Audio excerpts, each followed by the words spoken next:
La foi qui me fait vivre.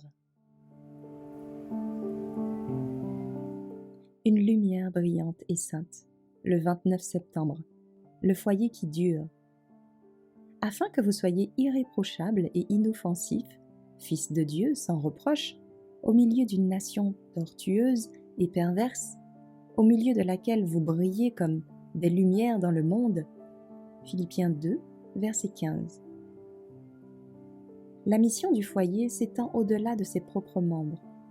Le foyer chrétien doit être une leçon d'objets illustrant l'excellence des vrais principes de vie.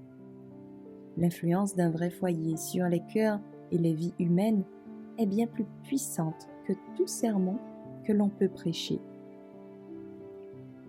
Lorsque les jeunes quittent un tel foyer, les leçons qu'ils ont apprises sont transmises.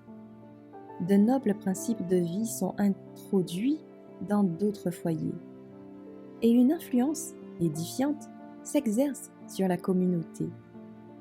De chaque foyer chrétien devrait jaillir une lumière sainte. L'amour doit être révélé en action. Il devrait se répandre dans tous les rapports familiaux, se manifestant par une gentillesse réfléchie, une courtoisie douce et désintéressée. Il existe des foyers où ce principe est appliqué, des foyers où Dieu est adoré et où l'amour le plus vrai, règne.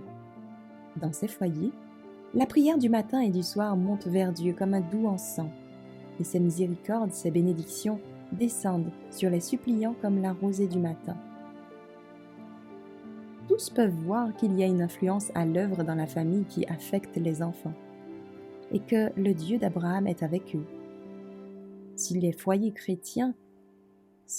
des chrétiens professés avaient un juste moule religieux, ils exerceraient une puissante influence pour le bien.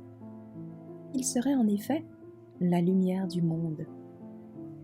Celui qui vit le christianisme dans son foyer sera partout une lumière vive et brillante. Une lampe, aussi petite soit-elle, si elle est maintenue allumée régulièrement, peut être le moyen d'allumer beaucoup d'autres lampes. Notre sphère d'influence peut sembler étroite, mais de merveilleuses possibilités s'offrent à nous grâce à une utilisation fidèle des opportunités de nos propres foyers. Si nous ouvrons nos cœurs et nos foyers aux principes divins de la vie, nous deviendrons des canaux pour des courants de puissance vivifiante. De nos maisons couleront des ruisseaux de guérison, apportant la vie, la beauté, la fécondité, là où il n'y a que stérilité et disette.